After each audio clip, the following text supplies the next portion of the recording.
जैसे कि हमने देखा कि गूगल रेटिंग्स को और स्टार्स को और बाकी इन्फॉर्मेशन को गूगल सर्च रिजल्ट्स में दिखाता है। रिव्यूज़ भी उनमें से एक बहुत इंपॉर्टेंट रोल प्ले करते हैं, जिसमें अगर आपने किसी वेबसाइट, किसी कंपनी, किसी प्रोडक्ट को रिव्यू किया है, तो आपकी स्टार रेटिंग या आपकी वेबसाइट पे जो भी रिव्यू लिखा हुआ है, उसकी स्टार रेटिंग लोगों को नज़र आएगी। सो एक एग्जांपल मूवीज़ की है। अगर आप कोई मूवी का नाम सर्च करें, तो आपको अक्सर उसमें क्रिटिक रिव्यूज़ मिलते हैं या आईएमडीबी के रिव्यूज़ मिलते हैं, जिसमें से 10 आउट ऑफ 10 में से कोई ना कोई रेटिंग होती है और आप इस रेटिंग पे डिसाइड करते हैं कि मूवी अच्छी है या बुरी है, देखनी है या नहीं देखनी।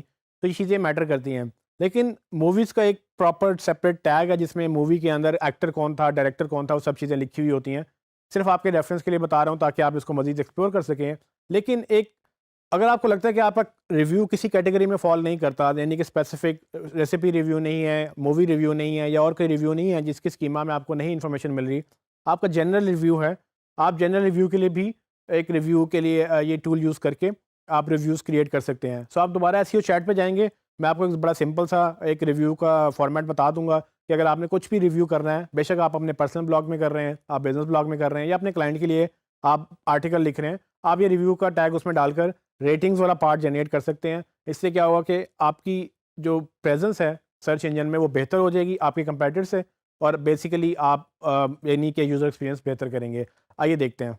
मैं एसईओ चैट के रिव्यू वाले सर्च स्निपेट के ऊपर गया हूँ। आप इस पे जा सकते हैं, schema.org टूल्स में आप देखें रिव्यू की एक ऑप्शन है, यहाँ पर आप जाएँगे तो आपको ये टूल मिल जाएगा। इसमें वही फ़ील्ड्स दोबारा से अवेलेबल हैं। मैं सिर्फ रिव्यूज़ का नाम लिखूँगा, फॉर एग्ज़ाम्पल प्रोडक्ट 1 रिव्यू। मैंने किसी प्रोडक्ट का रिव्यू लिखा है तो प्रोडक्ट का नाम यहाँ लिखूँगा और उसके बाद रिव्यू लिख सकता हूँ।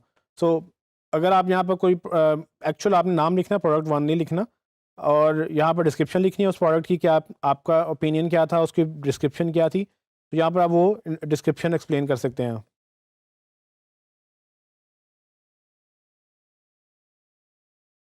आप देखेंगे इसमें ज़्यादा डिटेल में उन्होंने चीज़ें नहीं माँगी।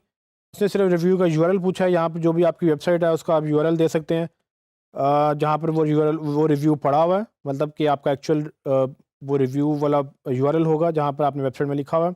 ऑथर अगर आप खुद हैं तो आप अपना नाम लिखेंगे। अगर आपकी वेबसाइट में नाम लिखना है तो अपनी वेबसाइट का नाम भी लिख सकते हैं। किस दिन वो रिव्यू पब्लिश होगा या हो चुका है, वो आप डेट डालेंगे। आइटम्स कौन सी आपने रिव्यू की हैं, यहाँ पर आप वो लिख सकते हैं। रिव्यू की बॉडी क्या होगी, उसकी रेटिंग क्या है, रेटिंग के मुराद आपने उसको कितनी रेटिंग्स दी है, ये रेटिंग आपने देनी है। उससे पहले स्केल डिसाइड करना ज़रूरी है कि 0 मिनिमम स्केल है और 10 मैक्सिमम स्केल है। 0 से 10 में आपने अगर उसको 8 दिया है तो वो यहाँ पर 8 के वो रिव्यू आ जाएगा।